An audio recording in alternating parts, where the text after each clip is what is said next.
When Dean Miller told me about the summer internship at Camp Pine Ridge, I was thrilled. Finally, an escape from the suffocating city, a chance to earn some money and get credit for my teaching practicum. Camp Pine Ridge was a 3-hour drive from Central City, nestled deep in a forest on the shore of a small lake.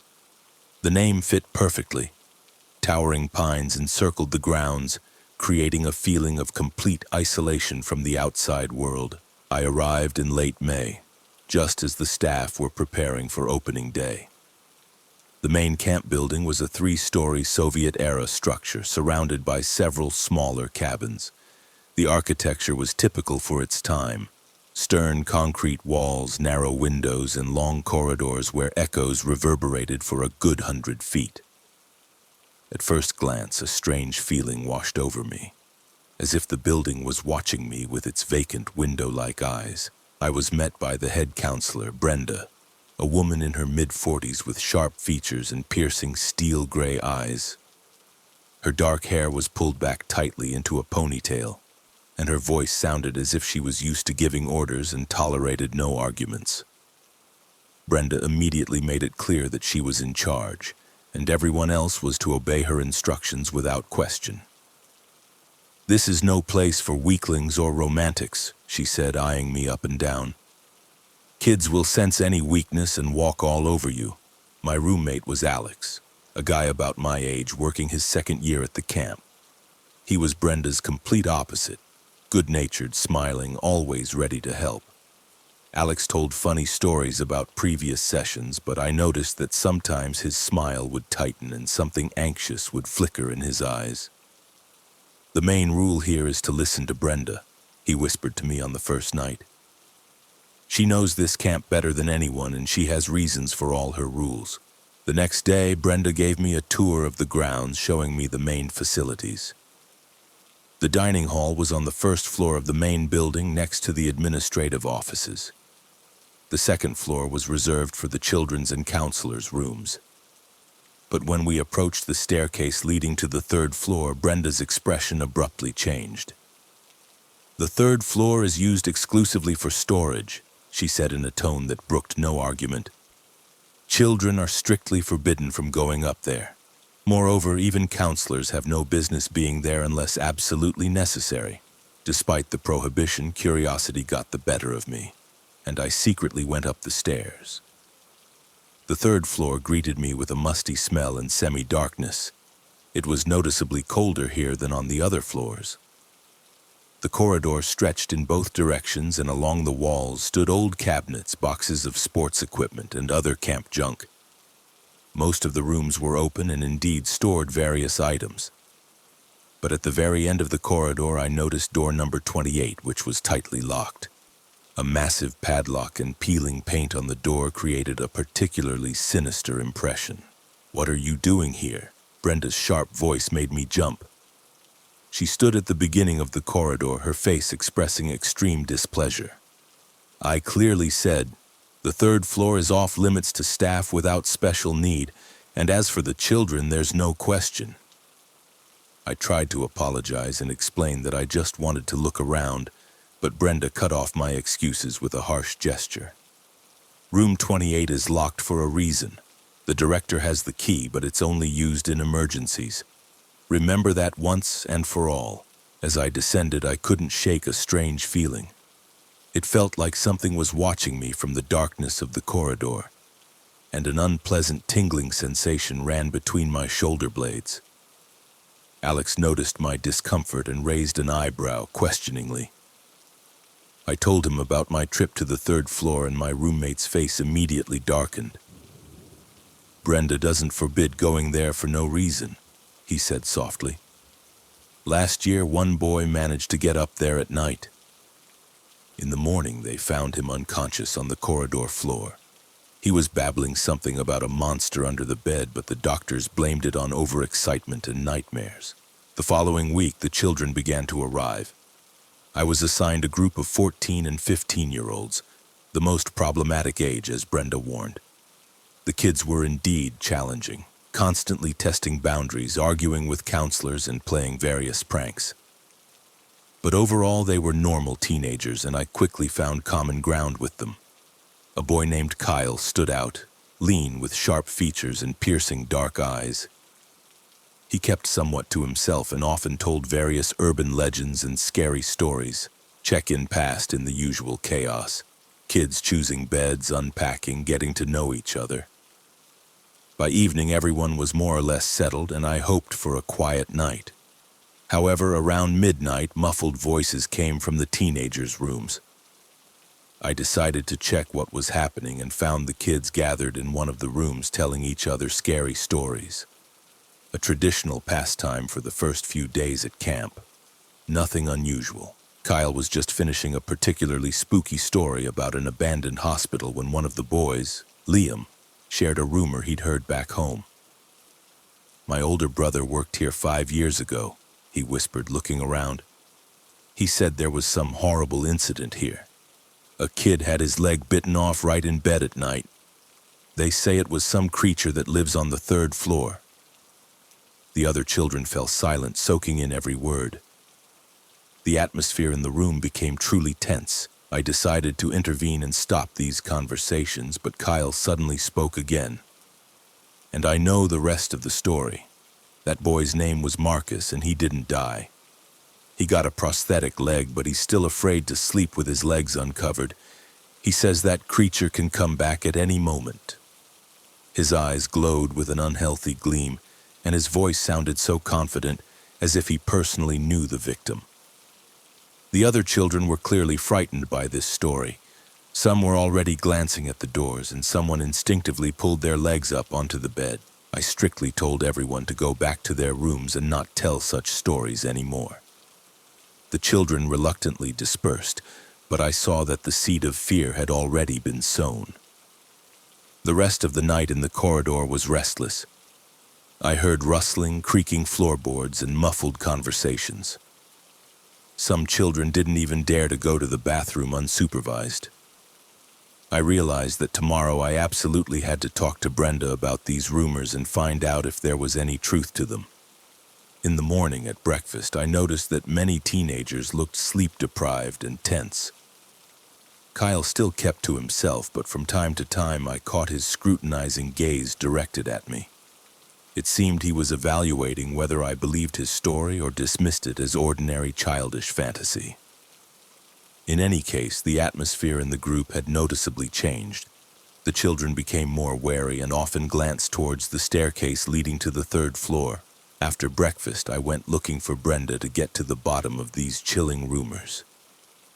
I found her in the administrative office sorting through some documents.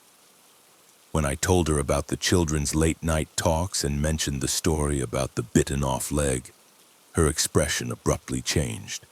Her steel-gray eyes narrowed and her jaw tightened, making the muscles in her temples twitch. Brenda put down her papers and stared at me in silence for a long time, as if deciding whether to let me in on the camp's secrets. "Sit down, Tim," she finally said, gesturing to the chair opposite her. "Since the children are already gossiping, it's better you hear the truth from me than make your own assumptions." Brenda stood and walked to the window, which overlooked the main building's 3rd floor. Her fingers drummed nervously on the windowsill, and her voice held a note of weariness I hadn't noticed before. "Yes, something did happen. It was 4 years ago in mid-July. A 12-year-old boy named Marcus Jones.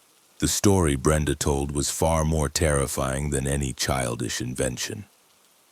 Marcus was an ordinary child from a troubled family, sent to the camp through a social welfare program. He was a quiet, withdrawn boy who kept to himself and often spent time alone. On that fateful night, the duty counselor heard a blood-curdling scream from the children's room. When he rushed in, he found Marcus on the floor in a pool of blood. The boy's left foot was completely bitten off just above the ankle. The wound looked as if it had been inflicted by an animal with very large, sharp teeth. "The worst part wasn't even that," Brenda continued, her voice trembling. "Marcus was conscious and screaming that Auntie Bitey had attacked him. He described some hideous creature with a huge maw that crawled out from under the bed and grabbed his leg. The other children in the room were fast asleep. Even such screams didn't wake them, which was very strange in itself. Doctors who arrived on call diagnosed severe trauma and significant blood loss. Marcus was rushed to the county hospital, where they amputated the remains of his damaged limb and fitted him with a prosthetic. The official investigation led nowhere. Experts suggested an attack by some large forest animal, possibly a bear or a wolf, that had somehow entered the building. But no animal tracks were found, and the windows in the room were tightly closed. The theory of a human attack also wasn't confirmed. The nature of the wounds clearly indicated animal teeth, but no known animal could inflict such damage. Marcus was transferred to another medical facility. Brenda concluded her story. We never saw him again, but we heard the boy underwent long psychological rehabilitation. He insisted that Auntie Bitey would definitely return for him. After this incident, the camp was closed for a month for additional territory inspection. A commission from the county arrived, all premises were sanitized, and additional locks and alarms were installed. The third floor was designated solely as a storage area, and children were strictly forbidden from entering. Room 28 was locked especially securely, Brenda added. According to Marcus, that's where Auntie Bitey appeared from. Since then, the key is only kept by the director, and it's opened very rarely, only for inventory. Listening to this story, I felt shivers run down my spine. The children's scary tales suddenly gained a frightening reality, and Brenda's prohibitions took on a completely different meaning. What exactly is in room 28? I asked, though I wasn't sure I wanted to know the answer. Maybe someone really lives there. Brenda shook her head, but uncertainty flickered in her eyes. Officially, old mattresses and linens are stored there. But after that incident, no one was particularly eager to look inside. Even the maintenance staff prefers to avoid that room. Your main task is to ensure the children don't spread these rumors, Brenda said sternly, regaining her usual authoritative tone. Any talk on this topic must be stopped immediately. If the story gets out, parents will start taking their children and the camp could be closed forever. And I need this job. Her words conveyed not only professional concern, but also some personal fear. It seemed she herself didn't entirely believe the official version of what happened 4 years ago. The rest of the day passed relatively calmly. I strictly forbade the teenagers from talking about scary stories and made sure they didn't go above the second floor. Kyle tried to bring up Auntie Bitey several times, but I stopped him each time. However, I noticed that the boy didn't give up. He whispered to other children, pointed his hand towards the ceiling, and nodded meaningfully. The atmosphere in the group became increasingly tense, and I felt the situation could get out of control. In the evening, we organized a trip to the lake to distract the children from their gloomy thoughts. The nature there was truly magnificent. Tall pines reflected in the dark water, and the air was filled with the scent of pine needles and freshness. The children cheered up, started playing active games, and seemed to forget their nightly fears. But when we made a stop and lit a campfire, Kyle again returned to his favorite topic. "Do you know that Marcus lives in our town now?" he suddenly declared when everyone was settled around the fire. "I saw him at the mall with his mom. He walks with a prosthetic leg and limps badly. When I went up and asked about the camp, he immediately got scared and started refusing to say anything." The other children froze, absorbing every word. I wanted to interrupt Kyle, but he continued with a kind of morbid persistence. But then, when his mom walked away, Marcus quietly told me, "She's still there. Bitey hasn't gone anywhere, and she's very hungry." Kyle's words sounded so convincing that even I felt a chill run down my spine. The other children sat with wide eyes, and the flames cast frightening shadows on their faces. "Enough of this nonsense," I said sharply, standing up. "Stop spreading these rumors immediately, Kyle.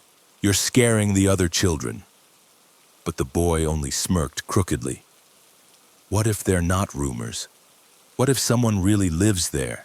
Marcus couldn't have made up such details. On the way back to camp, the children walked silently. constantly looking back at the darkening forest. Some huddled in groups, afraid to fall behind the main crowd. I noticed that even the bravest teenagers looked at the main building with undisguised anxiety. The windows of the third floor gaped like black voids, and in the light of the setting sun, the building looked particularly sinister. "Tim, is it true that you can't go up to the third floor?" one of the girls, Lucy, quietly asked. "Does someone scary really live there?" I assured the children that the third floor was locked only for safety reasons, and there was nothing dangerous there. But my own words sounded unconvincing even to myself.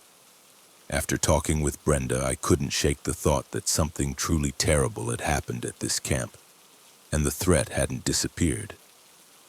It was especially unsettling that Kyle spoke of Marcus as if he had actually met him. Could the boy really know the victim personally?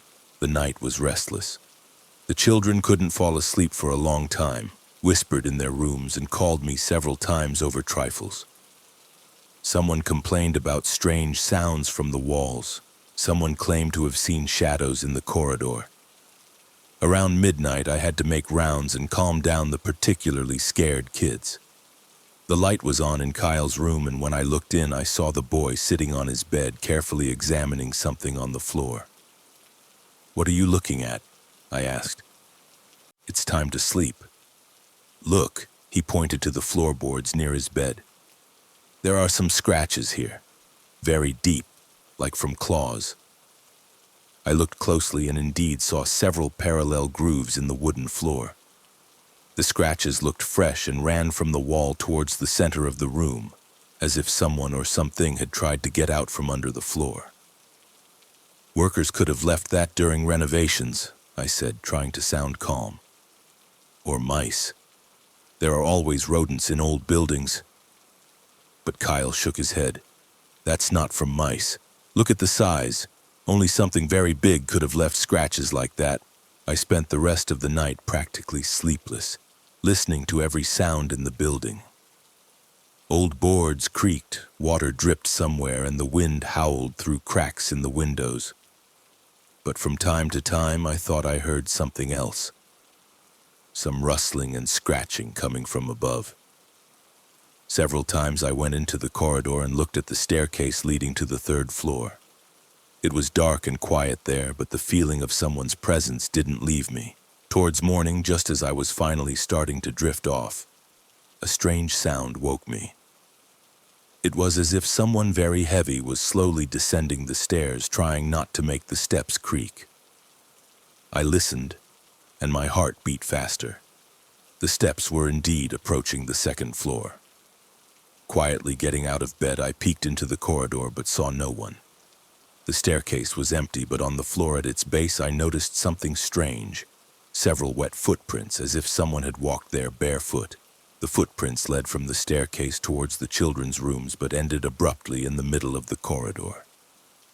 I turned on my flashlight and carefully examined the floor but found nothing else suspicious. Maybe one of the children had gone to the bathroom and left wet footprints. But why did they end so suddenly? And where did this strange stickiness come from, which I felt when I stepped on one of the prints? The liquid was thick and dark, completely unlike ordinary water. In the morning, I told Alex about the night sounds and strange footprints, but by that time the corridor had already been cleaned by the janitor. Alex listened to me with a serious expression, and then quietly said, "Last year I also heard similar sounds. But I decided I was just imagining things. Brenda says the old building just creaks and settles." However, there was uncertainty in his voice, and his eyes avoided direct contact. I realized that Alex knew more than he was saying, but wasn't ready to share his suspicions yet. The day passed with usual camp activities, but the atmosphere remained tense. The children were distracted and timid. Several times I noticed them flinching in fright at sudden noises. Kyle still kept to himself and wrote something in a small notebook. When I tried to find out what he was writing, the boy quickly hid the notebook and said he was keeping a diary. But I managed to notice that the pages contained not notes but some drawings. schematic images of a creature with a huge maw and long limbs. By evening, the tension reached its peak. The children refused to stay alone in their rooms, demanded the lights be left on, and constantly asked me to check if anyone was under their beds. I understood that the situation was getting out of control and decided to hold an unscheduled meeting with the group. "Listen carefully," I said, gathering everyone in the common room. "All these stories about Auntie Bitey and other evil spirits are just made up. The camp is absolutely safe and nothing is threatening you." But my words didn't have the desired effect. The children listened to me with distrust, and some openly smiled skeptically. "What about Marcus?" Liam suddenly asked. "Kyle says he knows him personally. Did the boy bite off his own leg?" The other children hummed in approval, and I realized that Kyle's authority in their eyes was much higher than mine. The boy had indeed managed to convince the entire group of the threat's reality, and now it would be extremely difficult to change their minds. "All right," I said, making a desperate decision. "If you're so afraid of the third floor, let's go up there all together and see for ourselves that there's nothing scary." The children exchanged glances, and their eyes showed interest mixed with fear. Kyle was the first to agree. "Great idea, but we need to check room 28 specifically. That's where Bitey lives." I realized I had fallen into the trap of my own suggestion, but it was too late to back down. Tomorrow I'd have to find a way to get into that infamous room and dispel all fears once and for all. The next day I realized my reckless suggestion had put me in an extremely difficult position. The children talked of nothing but the upcoming trip to the third floor, and Kyle had already started making plans for exactly how we would investigate room 28. The problem was that I didn't have the key to that room, and asking Brenda for it after our conversation yesterday would be incredibly unwise. I knew she'd be furious if she found out about my intention to take the children to the third floor. All day I pondered how to get out of this situation without losing face in front of the teenagers. I could lie and say the director forbade going upstairs, but then the children would be completely convinced that something terrifying was hidden there. Their imaginations were already running wild, and any obstacle would be perceived as confirmation of the most horrifying theories. Kyle was particularly active in fueling the atmosphere, recounting new details about his encounter with Marcus and describing exactly what Auntie Bitey looked like. By evening, I made a decision. I had to find a way to get into room 28 myself and make sure there was truly nothing there. Then I could, with a clear conscience, tell the children that I had personally checked everything and there was no danger. The plan was risky, but I saw no other way out. I needed to get the key from the director or find a way to pick the lock discreetly. The camp director, Dean Miller, turned out to be a man in his late 50s, heavy-set and perpetually sweating. He gave the impression of someone more concerned with administrative matters than the actual state of affairs at the camp. When I went to his office under the pretext of discussing activity plans, I noticed a set of keys on his desk.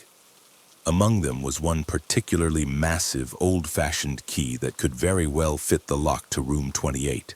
A Dean Miller. "What exactly is stored in room 28 on the third floor?" I asked as casually as possible, pretending to look through some documents. The director looked up from his papers and frowned. "Why do you need to know that?" "It's a storage room for old mattresses and linens. Nothing interesting." But a note of tension entered his voice, and I noticed his gaze involuntarily flick to the key ring. "The children are just asking why that room is locked," I explained. I wanted to give them a sensible answer. "The children don't need to know that," the director said sharply, putting the keys into his desk drawer. "We have strict safety rules, and the third floor is off limits to children, period. I hope you've made that clear enough to them." I assured him that all prohibitions had been communicated to the teenagers, but I kept my plan to myself. It became clear that no one would just give me the key, and I would have to be more inventive. In the evening, after the children had gone to bed, I decided on a desperate measure. The director's office was locked with a simple lock, and I had some lock-picking skills acquired during my college years. Of course, it was a risk, but I hoped to do everything quickly and discreetly. Around midnight, when the entire camp was asleep, I quietly went down to the first floor and headed for Miller's office. The lock wasn't too difficult, and within a few minutes I was inside. The key ring lay in the same drawer where the director had hidden it. I took the massive key I'd noticed earlier and cautiously made my way to the staircase. My heart pounded so loudly it felt like the whole building could hear it. Every creak of the floorboards made me freeze and listen, wondering if anyone was coming down the corridor. The third floor greeted me with its familiar musty, cold atmosphere. In the flashlight's beam, the corridor seemed even more sinister than during the day. Shadows danced strangely on the walls, and old boxes and furniture looked like lurking monsters. I slowly walked to the far end of the corridor where room 28 was located, and with each step the feeling of dread intensified. It felt as if someone invisible was watching me from the darkness. The door to room 28 looked particularly ominous in the flashlight's glow. The paint on it was so peeled that the number was barely legible, and the massive lock was covered in rust. I inserted the key into the keyhole and felt it fit snugly as if it had been made specifically for this lock. Turning it wasn't easy. The mechanism clearly hadn't been used in a long time, but finally the lock clicked, and the door slowly opened. The first thing that struck me was the smell. The room didn't smell musty and dusty as it should have, but something entirely different.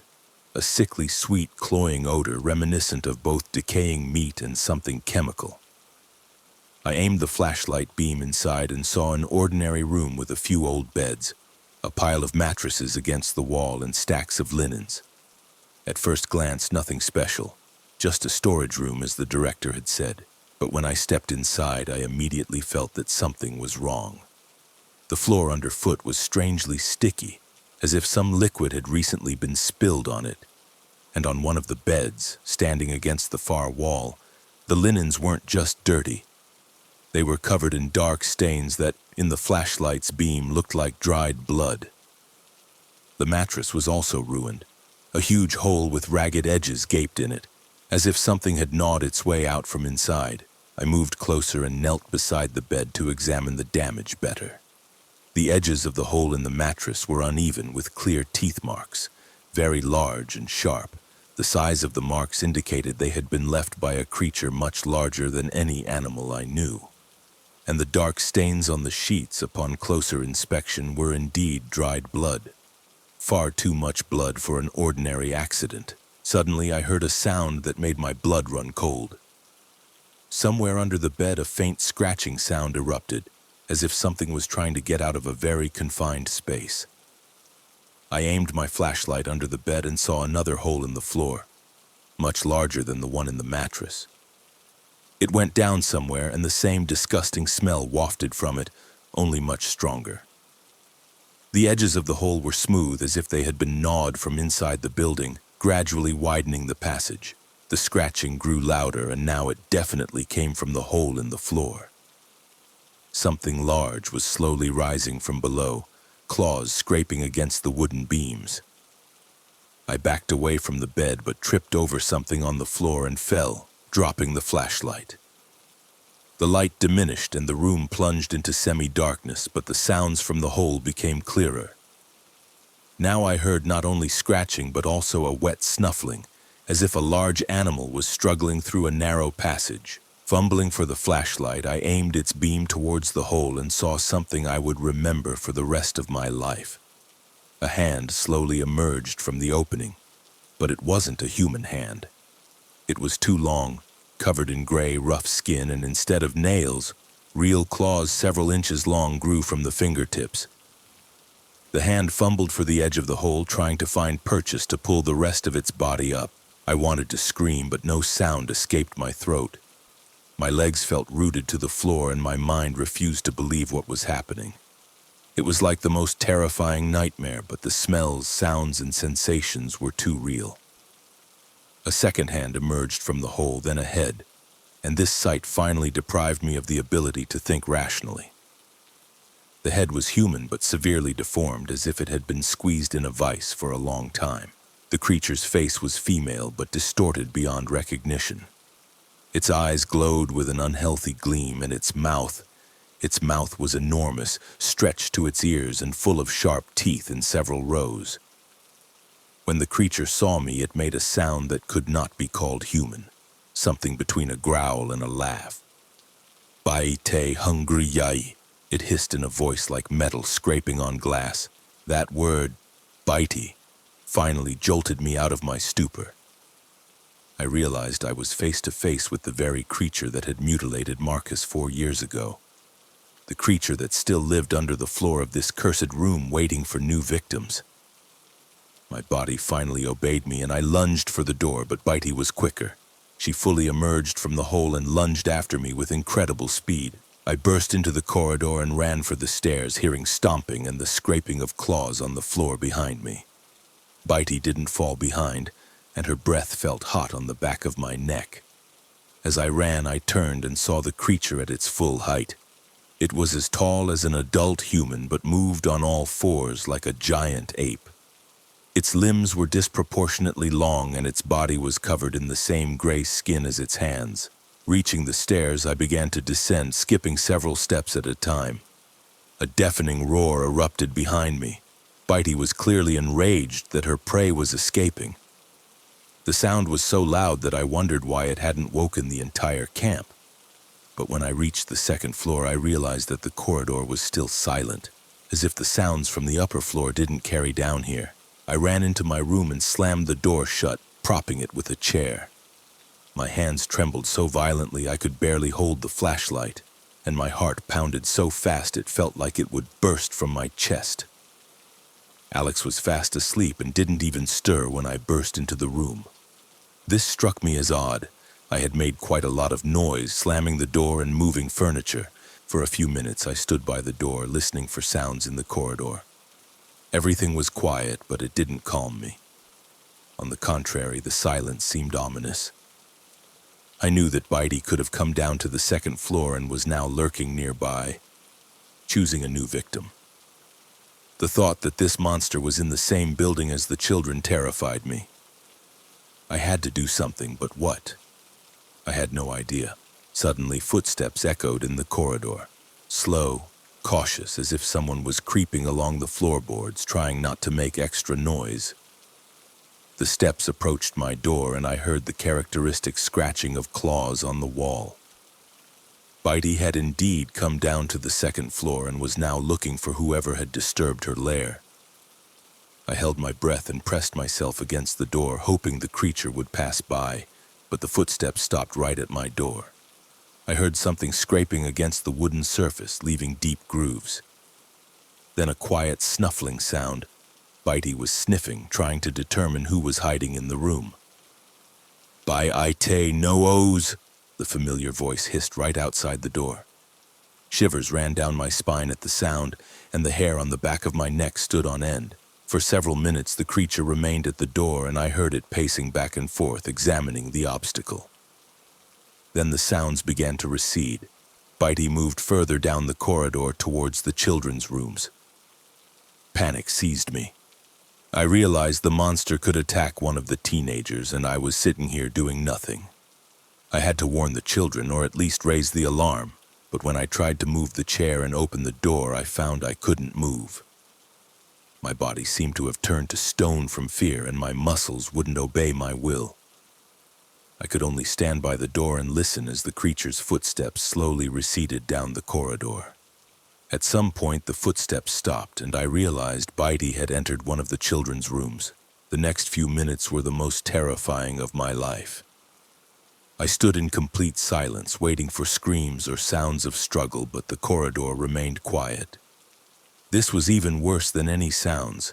The silence meant that either nothing was happening or what was happening was so horrible that the victim couldn't even scream.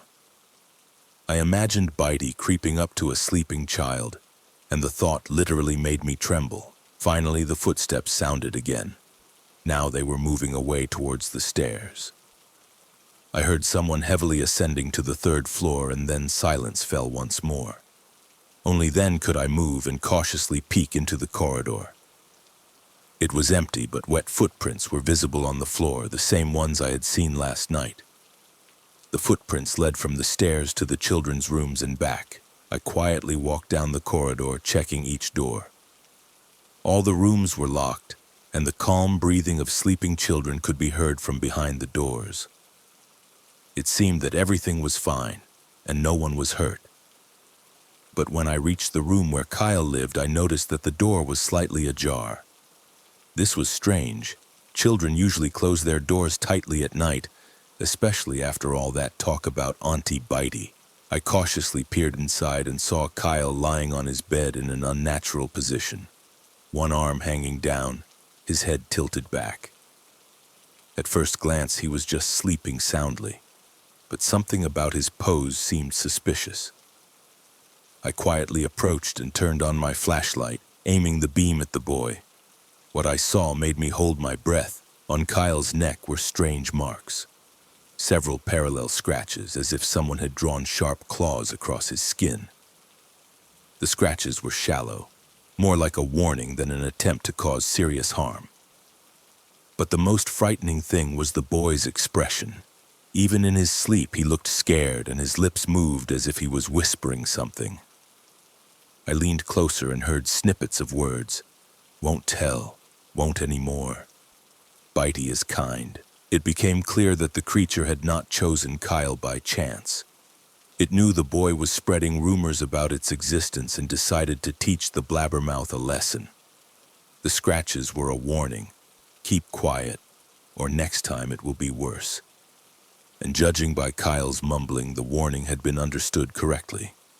Now the most active storyteller of scary tales would be silent about Auntie Bitey, meaning the other children would gradually forget about the story. I quietly left the room, leaving the door in the same position I found it. Thoughts swirled in my head about what to do next. On one hand, I should tell Brenda or the director everything, raise the alarm, and organize the evacuation of the children. On the other hand, who would believe such an incredible story? Most likely I would be considered insane, or they would decide that I had harmed the child myself. Besides, Bitey clearly wasn't trying to kill anyone. Otherwise, Kyle would already be dead.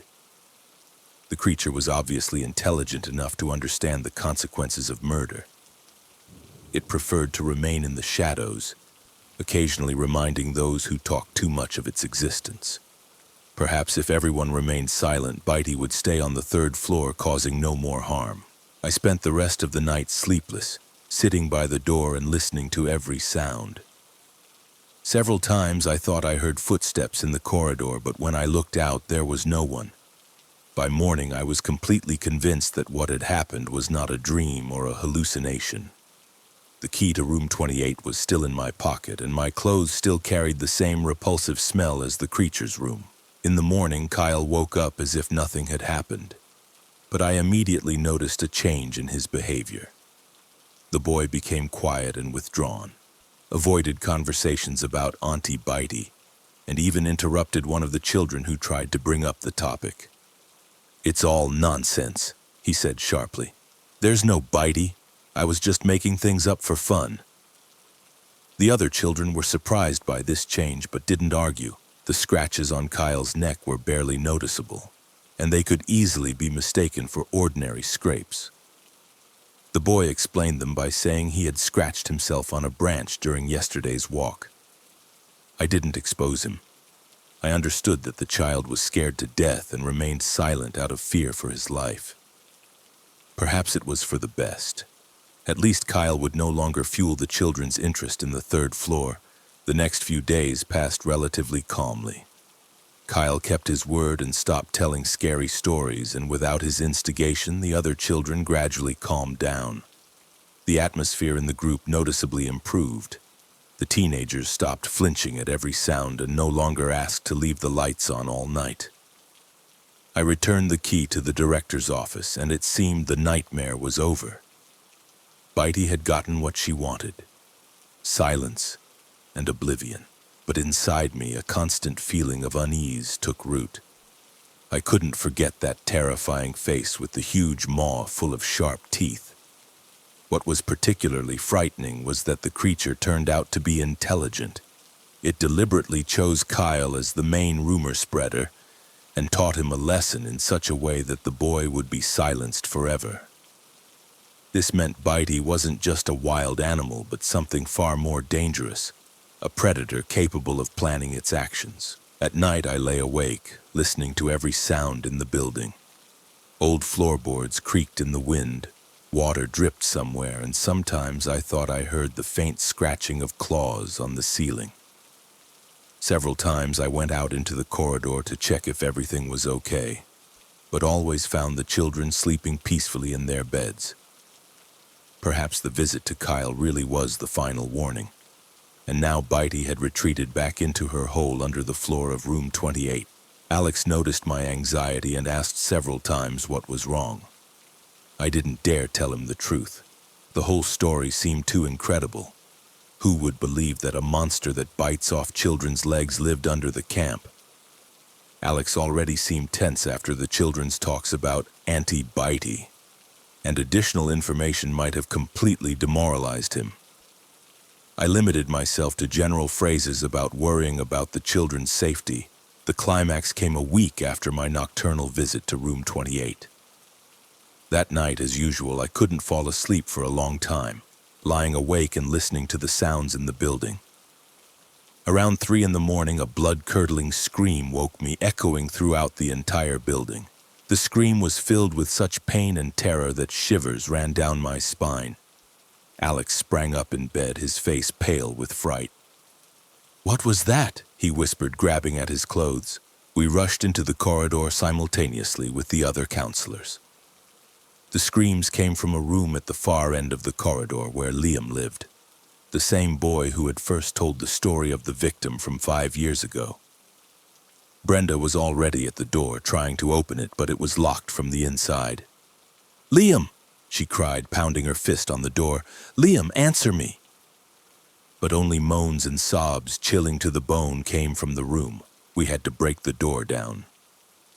When we finally got inside, we saw a scene that will forever haunt my nightmares.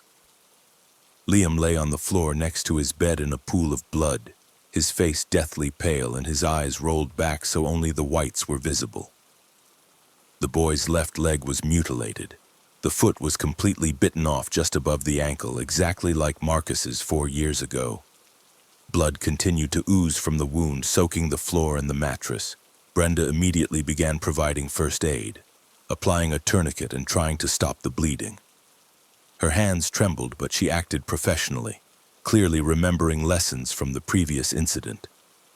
"Call an ambulance," she shouted at me, "and wake the director, quickly!" I ran to the phone but couldn't shake the feeling of being watched. Moving shadows seemed to flicker in the dark corridor, and somewhere above, faint sounds emanated, as if something heavy was slowly moving on the 3rd floor. The paramedics arrived half an hour later, but every minute felt like an eternity. Liam never regained consciousness, only occasionally moaned and mumbled something incoherent. When the medics saw the nature of the injury, their faces became grim. They clearly hadn't seen such damage for the first time. "It's an animal attack," said the senior medic, examining the wound. "Judging by the tooth marks, the animal was very large, possibly a bear or a large dog." But there was doubt in his voice. The shape of the bite didn't match any known animal. While the medics prepared Liam for transport, I noticed a strange detail. Under the boy's bed, a hole gaped in the floor, not as large as in room 28, but wide enough for an adult's hand to pass through. The edges of the hole were smooth, as if gnawed from the inside, and the familiar repulsive smell wafted from the opening. It became clear that Bitey had dug a new passage directly into the children's room and attacked the sleeping child. Liam was taken to the county hospital, and the camp plunged into chaos. The director paced his office, calling various authorities and trying to figure out how to explain a second such incident in 4 years. Brenda looked crushed. Her steel confidence had vanished, and now she resembled an ordinary frightened woman. "This is the end," she whispered, sitting in the administrative office. "The camp will definitely be closed. Maybe it's for the best. It's not safe for children here." By morning, the decision was made to evacuate. Parents were urgently called to pick up their children, and the remaining session was canceled. The children were in shock. Many cried, and some openly said it was all Auntie Bitey's doing. Kyle was silent, but I saw him trembling with fear. The boy understood that he could have been in Liam's place if not for the creature's disciplinary visit a few nights ago. The arriving commission began a thorough investigation of the building. The hole under Liam's bed was sealed with cement, but experts couldn't explain its origin. The theory of a wild animal attack seemed unconvincing. How could an animal get into the building without leaving any traces? And why did it attack only one child when 3 others were sleeping in the room? The other boys remembered nothing at all. They claimed they had slept until morning and heard no screams. Investigators questioned all the counselors and camp staff, but no one could provide sensible explanations. I also remained silent about my night trip to room 28. Who would believe such a story? Moreover, admitting that I had picked locks and violated prohibitions could lead to criminal liability. So I limited myself to general phrases about not noticing anything suspicious. On the last night before the camp closed, I had a nightmare that turned out to be reality. I woke up with the feeling that someone was watching me. The room was dark, but I sensed someone's presence near the bed. Slowly turning my head, I saw a silhouette bending over my feet. In the faint moonlight filtering through the window, I made out familiar features: gray, rough skin, long limbs, and a huge maw full of sharp teeth. Bitey stood by my bed, carefully examining my feet, as if choosing which one to bite off. Her breathing was heavy and wet, and saliva dripped from her mouth. The creature clearly remembered who had disturbed the peace of its lair, and now it had come to settle scores. "Be-I-te rem embers," it hissed in the same metallic voice as in room 28. I wanted to scream, but no sound escaped my throat. My throat felt constricted by terror. Suddenly, Bitey leaned down towards my feet and powerfully clenched her jaws. I felt a sharp pain in my ankle area and knew this was the end. But instead of my leg, the creature bit into the edge of the mattress and blanket, leaving deep tooth marks. It was a warning. Next time, the bite would be into living flesh. "Bi-I-te no-os where you li-I-ve," she hissed, slowly retreating into the shadows. "Bi-I-te will find you anywhere." After that, the creature vanished into the darkness, as if it had never been there. But very real tooth marks remained on the mattress, and the air in the room smelled of the same repulsive odor as in room 28. Alex still slept soundly, unresponsive to any sounds. It seemed that Bitey's presence somehow lulled everyone else to sleep except for her immediate victim. I spent the rest of the night sitting in a chair, pulling my feet up and wrapping myself in a blanket. I no longer wanted to sleep. Every time I closed my eyes, the horrifying face of the creature with its huge maw appeared before them. Now I understood that the visit to room 28 had been a fatal mistake. Bitey remembered me and was no longer going to limit herself to warnings. She would hunt me down, wherever I was. In the morning, the camp finally closed. The counselors were sent home, and the building was sealed until further notice. Director Miller looked years older. His career was completely ruined, and the camp's reputation destroyed forever. Brenda didn't say goodbye. She simply got into a taxi and drove away, not looking back. Relief was evident in her eyes. She was finally leaving that cursed place.